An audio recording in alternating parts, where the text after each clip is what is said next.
Bismillahirrahmanirrahim. Alhamdulillahi wa kafa. Wassalatu wassalamu ala sayyidina wa nabiyyina Muhammadin al-Mustafa wa ala alihi wa ashabihi ahli sidqi wal wafa ba'd. Yang sangat saya muliakan seluruh jamaah Masjid Jami Al-Jadid, wabil khusus Ketua Dewan Kemakmuran Masjid dan para pengurus yang lainnya, bapak-bapak dan ibu-ibu, mudah-mudahan sehat, barokah, panjang umur, selalu dalam limpahan rahmat nikmat dari Allah Subhanahu wa taala. Kita lanjutkan kajian kitab Bulughul Maram. Kemarin kita membahas tentang air dan macam-macamnya. Sekarang lanjutannya. Bismillahirrahmanirrahim. An Abi Hurairah radhiyallahu anhu qala. Dari Abu Hurairah radhiyallahu anhu, nama aslinya Abdurrahman bin Sakhar. Qala Rasulullah sallallahu alaihi wasallam, junjungan kita Gusti Nabi Muhammad sallallahu alaihi wasallam bersabda, tuhuru ina'i ahadikum idza walagha fihil kalbu ayyagsilahu sab'a marratin ulabunna biturabi. Akhrajahu Muslim. Hadis diriwayatkan oleh Imam Muslim. Tuhuru ina'i ahadikum, tempat kamu, wajan-wajan itu tempat apa saja, tempat apa saja bisa menjadi suci idza walagha fihil kalbu, ketika dijilat oleh anjing. Anjing itu bisa menjadi sucinya ayam silahu sab'a marratin, ketika dicuci 7 kali cucian. Ulahunna, salah satu dari 7 tersebut, biturabi, dicampur debu, tanah, lumpur, apalah terserah, mau tanah, mau lumpur, mau debu boleh. Jadi apa saja yang dijilat oleh anjing, Nabi kita menyatakan cara mensucikannya adalah dicuci 7 kali. Salah satunya itu menggunakan debu. Ada penelitian, Pak. Alhamdulillah. Ya rahmatullah, yahdikum wa yuslihu balakum. Yang dilakukan oleh Dr. Al-Ismaklawi. Kenapa kok anjing itu jilatannya berbahaya sampai harus dicuci 7 kali? Ternyata jilatan anjing itu mengandung virus toxin. Nanti bisa dicek di Google. Yang kalau kita terpapar itu bisa menyebabkan kebutaan. Masya Allah. Tapi Nabi kita sudah tahu itu sejak 14 atau bahkan 15 abad yang lalu. Nah, itu virus toxin itu tidak bisa dihilangkan kecuali dengan tanah, dengan debu. Kenapa dengan tanah atau debu? Karena tanah itu mengandung disinfektan yang paling kuat. Disinfektan yang paling kuat. Kalau di kitab Ibadatul Ahkam diterangkan lir Rasul sallallahu alaihi wasallam mu'jizatun katsiratun wa hadhihi ihdal mu'jizati falaqad asbata at-tibb wal haditsa anna fi lu'abil kalbi jarasim. Nah, di kitabnya bahwasanya junjungan kita Gusti Nabi itu punya mukjizat. Nah, di antara mukjizat Nabi ya ini, beliau mengetahui anna fi lu'abil kalbi, sesungguhnya di air liurnya anjing itu jarasim, ada jarasim, mikrobakteri, bakterinya banyak, virusnya banyak, layak tuluha, yang tidak bisa menghilangkan bakteri tersebut, apa ilat turabu, kecuali tanah.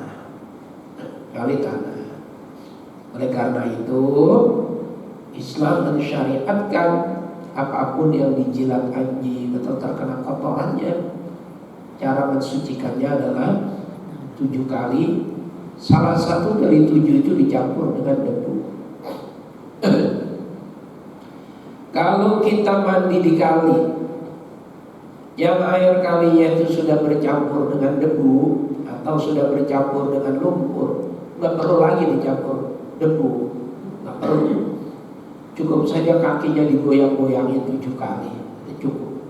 Karena memang airnya sudah mengandung debu dan mengandung lumpur. Ini hadis sahih riwayat Imam Muslim. Kajian apa itu? Kajian hadis fikih. Sekarang kita masuk pembahasan pendapat para ulama. Apakah semua ulama menghukumi bahwa anjing itu najis? Tidak. Jangan heran. Imam Maliki, beliau dilahirkan di Madinah.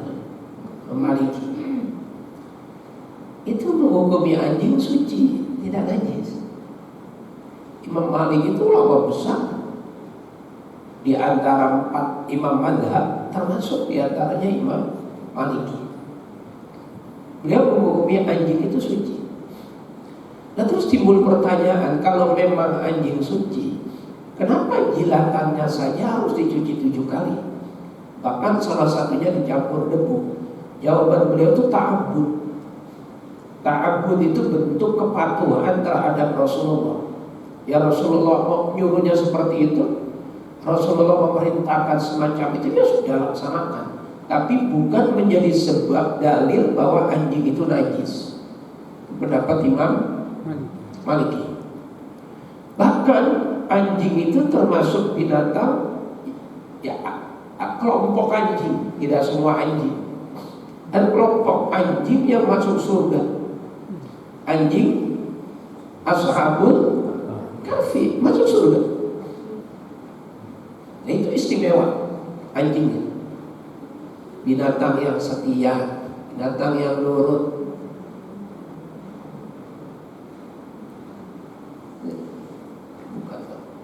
Bukan ini.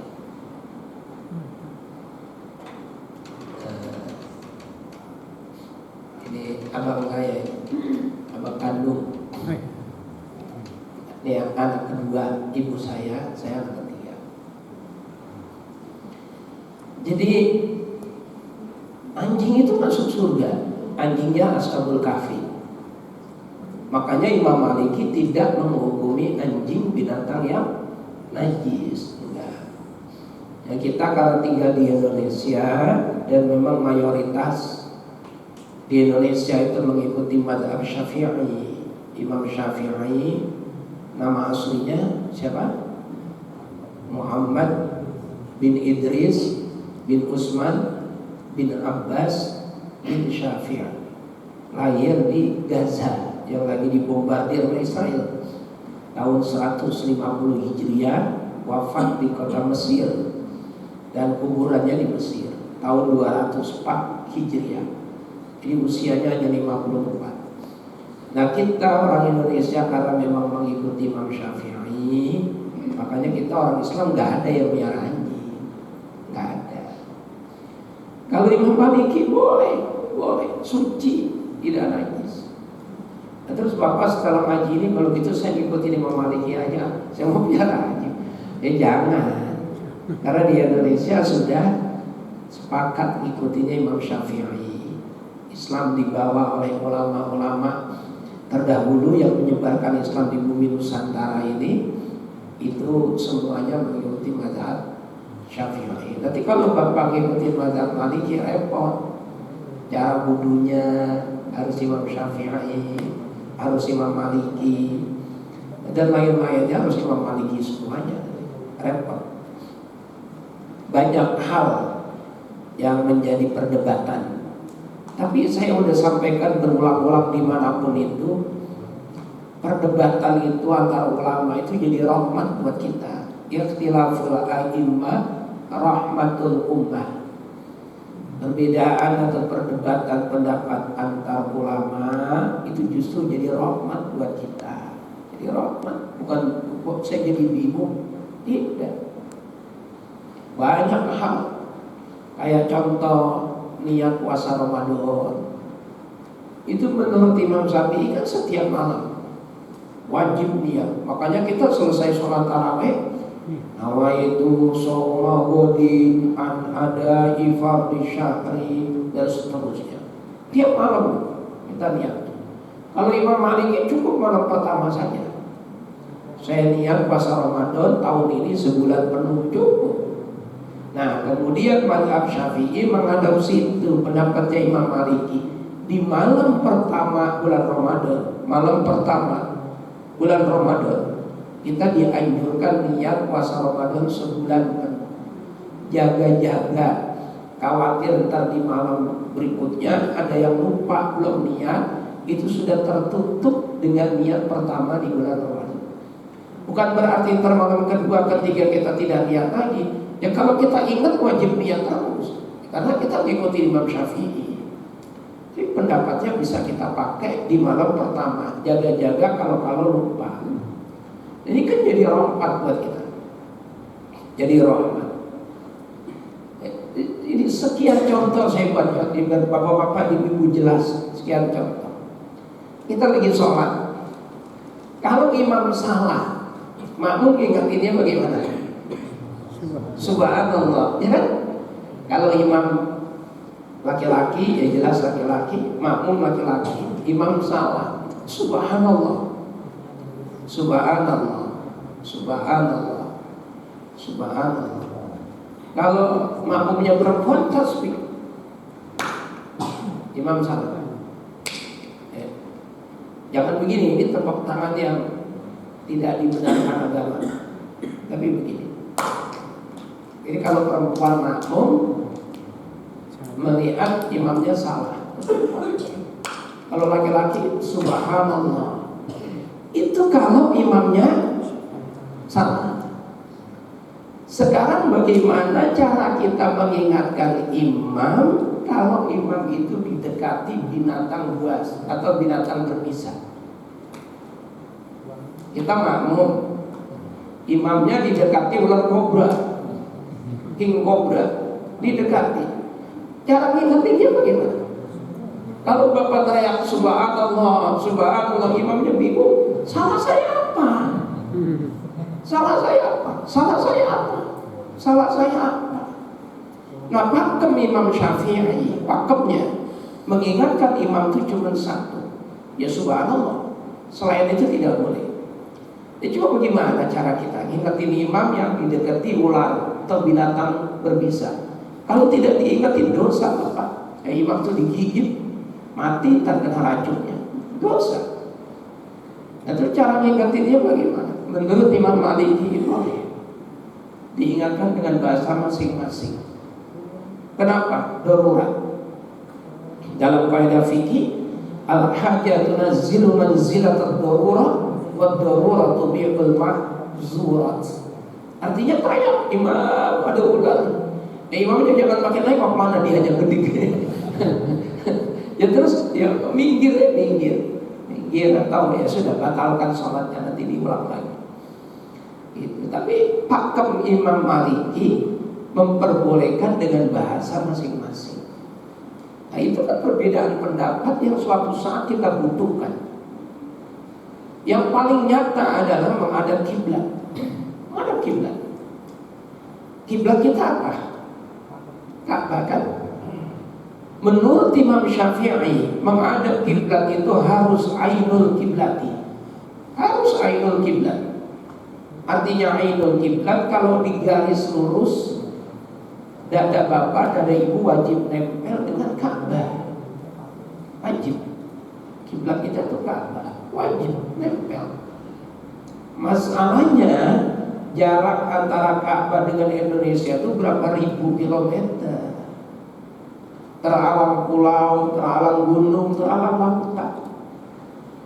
Pesawat aja 9 jam. Apa harus dipaksakan? Satu. Yang kedua, Ka'bah itu lebarnya 15 meter, tingginya 12 meter kurang lebih. Kalau kita merujuk kepada Imam Syafi'i menghadap Ka'bah, menghadap kiblat, maka kita tidak boleh bikin masjid lebih dari 15 meter. Nggak boleh. Kenapa? Karena yang sisi sebelahnya lebih dari 15 meter, sisi sebelahnya lebih dari 15 meter, udah pasti tidak terkena dadanya kalau ditarik lurus, tidak terkena Ka'bah. Kecuali dibikinnya cekung. Masa sapnya mau dibikin cekung kayak gitu? Memang kita ada di sana. Nah, untungnya alhamdulillah ada ulama yang berpendapat bahwa menghadap Ka'bah itu menghadap kiblat bukan ainul kiblat, tapi jihatul kiblat. Menghadap ke arah kiblat. Dan kiblatnya arahnya ada di mana? Ada di barat. Ya sudah, menghadap barat saja. Dadanya pas atau tidak dilihat. Kalau memang kita di depan Ka'bah, dadanya harus pas. Kalau kita sudah di luar Masjidil Haram, Ka'bah sudah terlihat, Ka'bah sudah tidak terlihat, maka dada kita cukup menghadap ke masjidnya. Nah, kalau kita sudah di luarnya, itu di luarnya masjid dengan jarak yang sangat jauh, cukup menghadap ke tanah haramnya. Tanah haramnya itu sangat luas. Nah, ini satu kemudahan karena adanya perbedaan pendapat. Pertanyaannya, pendapat siapa itu yang mengatakan bahwa menghadap kiblat cukup dengan jihatul kiblat? Jawabannya pendapat Imam Abu Hanifah. Nah, itu yang saya sebut perbedaan pendapat antar ulama justru menjadi rahmat buat kita. Dia rahmat. Bapak-bapak, ibu-ibu, kalau zakat fitrah pakai apa? Uang atau beras? Ada yang uang, ada yang beras. Ya, yang beras nggak usah dipermasalahkan. Tapi yang uang, pertanyaannya ikutin siapa? Imam Syafi'i mutlak mengatakan zakat fitrah dengan uang tidak sah. Karena hadisnya harus min kuti baladihi, makanan pokok tempat dia tinggal. Di Indonesia makanan pokoknya kan nasi. Nasi itu dari beras, maka wajib pakai beras. Min kuti baladihi. Faktanya anak-anak kita di sekolahan pakai uang. Kita juga di kantor mungkin pakai uang. Di masjid ini pun menerima zakat pakai uang ya. Ikutin siapa? Sahabat siapa? Satu aja sebut. Tidak ada yang zakat fitrah pakai uang. Tabi'in siapa? Tabi'in itu Hasan Basri, Imam Makbul, Luqman ibn Amir, dan lain-lain. Termasuk Sabit Al-Bunani, itu tabi'in, generasi tabi'in. Siapa di antara mereka yang zakat fitrah pakai uang? Enggak ada. Nah, kita kan ikut Imam Syafi'i, yang mutlak tidak sah menurut Imam Syafi'i. Alhamdulillah dia memperbolehkan. Yang memperbolehkan siapa? Imam Abu Hanifah. Imam Abu Hanifah itu bahkan menurut muridnya Hasan bin Muhammad Asy-Syaibani, muridnya beliau, zakat fitrah pakai uang itu lebih maslahat, lebih bermanfaat buat fakir miskin. Orang miskin dapat beras puluhan kilo, puluhan liter, tapi nggak punya gas, tidak punya mau ujung-ujungnya berasnya dijual buat beli gas, ujung-ujungnya dijual untuk lauk pauk. Nah makanya sudahlah dibuat duit saja lebih maslahat. Mungkin dari duit itu bisa diberikan beras, bisa dibelikan bumbu, bisa dibelikan lain-lain. Ada yang berpendapat boleh. Kalau sudah ada yang berpendapat boleh, paling tidak ada sanadnya. Tapi tidak boleh kita talfik. Talfik itu mencampur aduk dalam kondisi tertentu saja. Kalau mencampur aduk nggak boleh. Wudunya cara Imam Syafi'i. Kalau Imam Syafi'i kan enteng, mengusap kepala hanya sebagian kepala cukup. Giliran batalnya menurut Imam Abu Hanifah, sentuhan kulit laki-laki dan perempuan tidak batal kecuali dengan syahwat. Ada juga yang berpendapat tidak batal karena yang dimaksud ayat Al-Quran Allah mastumun nisa jama'atumun nisa. Yang membatalkan itu kalau sudah setubuh. Ini salaman dengan wanita-wanita itu tidak batal. Nah itu jangan dipakai kalau itu namanya mencampur adukan atau talfik. Amburadul. Wudunya cara Imam Syafi'i, batalnya cara Imam Abu Hanifah. Yang nggak batal. Nah, kalau Imam Syafi'i perut ini belum kentut, perutnya bunyi, blepok perut kita. Apa karena lambung, apa karena lapar? Tidak batal, karena nggak keluar. Tapi menurut Imam Abu Hanifah perutnya bunyi, blepok, batal. Begitu bapak perutnya bunyi, ikutin Imam Syafi'i, ya kagak batal lagi.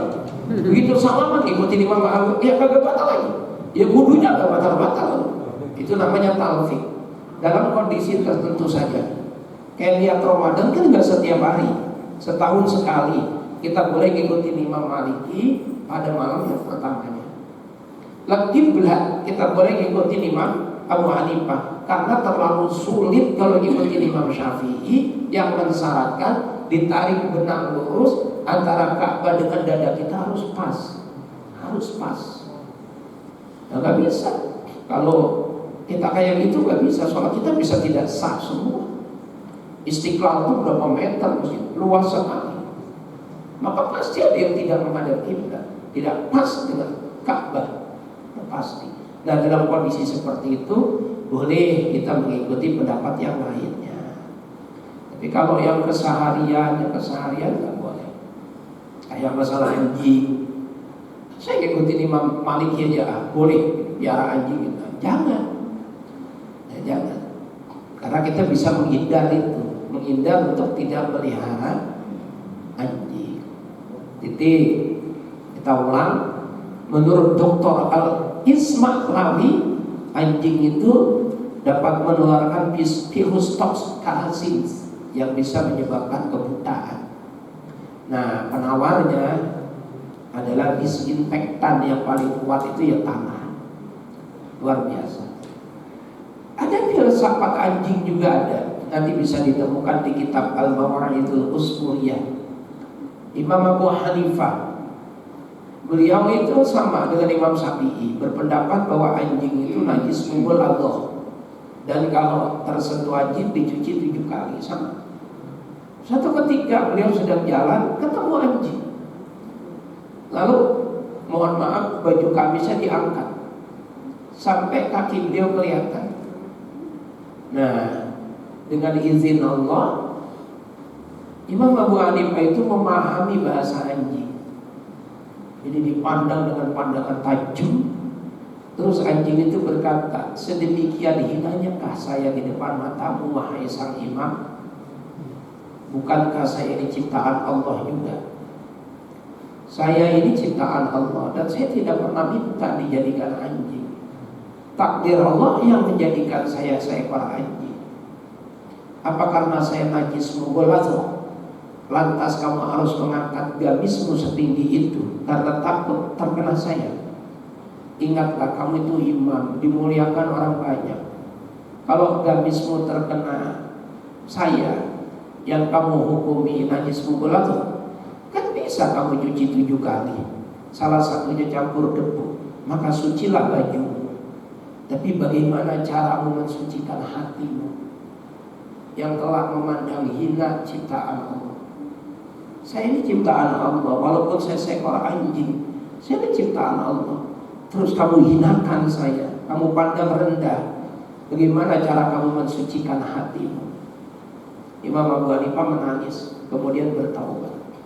Yaitu kitabnya Al-Mawa'idul Usfuriyah, karya Abu Bakar Al-Usfuri. Tipis kitabnya, tipis. Cuma 40 halaman. Titik. Ya, kembali lagi, satu hadis penjelasannya luas sekali, bahwa yang menghukumi anjing itu najis Imam Syafi'i, Imam Abu Hanifah, dan mensyaratkan harus dicuci. Salah satunya campur debu. Ini saya baca. Najasatu famil kalbi najasatun mughalladhatun. Najis yang keluar dari mulut anjing itu najis mughalladhah. Kita baca syarahnya, kitab Ibadatul Ahkam. Syarahnya Bulughul Maram. Wa ul'iqa bihi sa'iru badanihi, dan disamakan seluruh badannya anjing juga sama, hukumnya najis mughalladhah. Alaihi indal jumhuri, pendapat itu menurut pendapat jumhur. Jumhur itu artinya mayoritas ulama. Wa qala Malik, saya enggak Arabnya, ada kitabnya. Wa qala Malik, berkata Imam Malik, bi taharatihi, hukumnya suci anjing tersebut. Wa ja'ala al-ghusla sab'an amran ta'abbudiyan, sedangkan mencuci sesuatu yang terkena anjing itu sampai 7 kali itu amran ta'abbudiyan, itu bentuk kepatuhan kita kepada Nabi.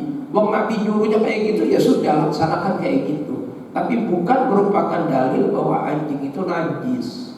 Mana? Nabi di hadis ini kan tidak menerangkan bahwa anjing itu najis, enggak. Nabi cuma mengatakan kalau kamu tuh dijilat anjing, cuci 7 kali, salah satunya campur debu. Tapi enggak ada redaksi bahwa itu najis, enggak ada. Lah kenapa harus dicuci 7 kali dan campur debu? Karena ada virusnya. Kalau virus itu kan bukan cuma anjing, lalat juga ada virusnya. Banyak binatang juga yang mengandung virus. Makanya Imam Maliki bersikukuh bahwa hadis ini tidak mencerminkan kenajisannya anjing. Adapun dicuci 7 kali dicampur debu, karena memang Nabi nyuruhnya kayak gitu, ya sudah laksanakan saja. Nah, tapi Imam Syafi'i, Imam Hanafi, Imam Ahmad bin Hanbal, ya enggak. Adanya Nabi nyuri cuci 7 kali itu ya berarti najis. Apa 7 kali itu berarti najis yang berat, najis mughalladhah. Nah, kalau dalam hal ini kita ihtiyat. Ihtiyat itu hati-hati. Hati-hati dalam arti kita pakai pendapat yang lebih ketat. Nah, pendapat yang lebih ketat mengatakan anjing itu hukumnya najis. Najis ya najis mughalladhah. Maka kita orang Islam jangan piara anjing, tidak usah. Titik. Ini jelas ya Pak ya, Ibu ya. Satu lagi hadis An Abi Qatadah, dari Abu Qatadah. Tadi Abu Hurairah, sekarang Abu Qatadah. Saya sudah sampaikan berkali-kali bahwa nama Abu itu bukan nama, itu kunyah, sebutan. Abu Hurairah Abdurrahman bin Sakhar. Nah ini Abu Qatadah, ada yang tahu nama aslinya siapa? Haris bin Rubai namanya, Abu Qatadah radhiyallahu anhu qala fil ghirrati. Abu Qatadah berkata dalam hal kucing sekarang. Tadi anjing, sekarang kucing. Pokoknya kalau ada penyebutan anjing akan disertai dengan penyebutan kucing. Makanya kalau orang ribut kayak anjing sama kucing. Bapak tahu sejarahnya? Kenapa anjing sama kucing gak pernah akur? Anjing, kucing, anjing, kucing. Itu sejarahnya zaman Nabi Nuh. Nabi Nuh naik ke atas kapal dengan pengikutnya itu setelah adanya banjir yang dahsyat. Terus Nabi Nuh pesan tidak boleh ada yang kawin, nggak boleh ada yang kawin. Kalau ada yang kawin nanti dihukum. Ada binatang yang nakal, nekat kawin di atas kapal Nabi Nuh. Binatang apa itu? Anjing. Anjing kawin, karena anjing nakal kawin dempet, nggak bisa lepas. Lapor sama Nabi Nuh minta maaf. Nah, terus kata Nabi Nuh, ya sudah, saya doain biar terlepas. Nah, ini penting. Imam Syafi'i bilang, kalau ada anjing kawin terus dempet kan banyak itu, untuk melepaskannya itu kupingnya jewer. Imam Syafi'i ajarannya kupingnya jewer, insya Allah nanti terlepas sendiri. Nah, sudah terlepas, karena anjing ini sangat malu minta maaf sama Nabi Nuh. Kata Nabi Nuh, ya sudah saya maafkan, tapi jangan diulangi lagi. Baik. Dan terus kata anjing, Nabi Nuh, ini kan yang tahu cuma kita, saya mohon jangan cerita sama siapapun. Ya enggak lah, saya ini Nabi, nggak mungkin saya buka aib orang. Ternyata tanpa sepengetahuan mereka diintip sama kucing. Nah, kucing teriak-teriak, aduh, ada apa? Anjing kawin. Jadi nyebar beritanya kemana-mana. Anjing jadi malu. Terus lapor lagi ke Nabi Nuh. Nabi Nuh nggak adil. Saya akan malu seumur hidup ini karena disebarkan aib saya sama kucing. Terus mau apa? Kata Nabi Nuh, saya minta tolong anjing juga, kucing juga biar malu kalau dia kawin semua orang tahu. Kata Nabi Nuh, ya udah, kalau gitu saya turutin permintaan lo anjing. Kucing kalau kawin berisik sehingga semua orang tahu. Jadi kucing kalau kawin kan berisik banget, semua orang tahu. Wah, apa itu? Kucing kawin. Udah tahu itu orang tua. Udah tahu kucing kawin itu berisik banget. Nah, itu gara-gara doanya anjing. Yang tukang gosip itu kucing. Nih, inna alaysat binajasin, anjing itu tidak najis. Inna magiya minat tawafina alaikum, karena itu binatang yang sering masuk ke rumahmu, mondar-mandir, loncat sono loncat sini. Jadi kucing itu tidak najis. Ya kalau kotorannya ya najis, artinya binatangnya tidak najis. Dijilat anjing, dijilat kucing itu tidak najis. Tidak najis. Kalau kotorannya tetap najis. Akhrajahul arba'ah, Nabi kita sendiri juga punya peliharaan kucing. Kucing Nabi itu namanya Mu'izzah. Kucing Nabi punya nama Mu'izzah. Kalau onta Nabi namanya Qaswah. Onta Nabi namanya Qaswah.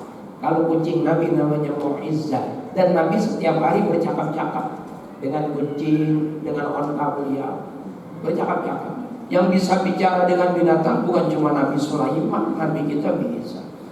Jangan nangis sama binatang. Nabi Sulaiman kan dengan makhluk hidup.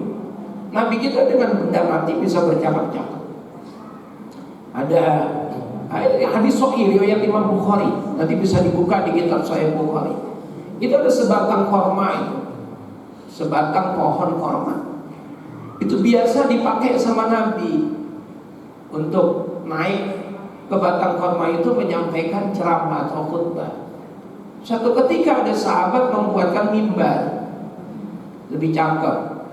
Jadi Nabi ceramahnya di mimbar itu. Nah, itu kayunya nangis karena nggak pernah diinjak Nabi lagi. Nangis, Nabi tahu, deketin Nabi. Kenapa kamu nangis kayu? Saya nggak pernah diinjak lagi engkau ya Rasulullah, gara-gara ada barang baru itu. Katanya, ya sudah, nanti kamu masuk surga bareng saya. Tuh, Gunung Uhud. Ya ini cerita di hadis sahih semua. Gunung Uhud itu bergetar, getar sangat dahsyat. Ditanya sama Nabi, kenapa kamu sampai kayak gitu? Berbuat, saya rindu sekali padamu ya Rasul. Saya rindu, itu gunung. Terus ya udah, nanti saya diinjak sama Nabi langsung diam. Cep, Gunung Uhud. Makanya kita kalau umrah, kalau haji tetap ada jalan-jalannya ke Gunung Uhud. Dan Gunung Uhud itu gunung yang dijanjikan juga masuk surga. Kenapa? Karena pernah diinjak oleh Rasulullah. Itu benda mati. Kalau Nabi Sulaiman kan hidup, bicara dengan binatang. Apa semut itu? Semut. Jadi kucing binatang yang suci.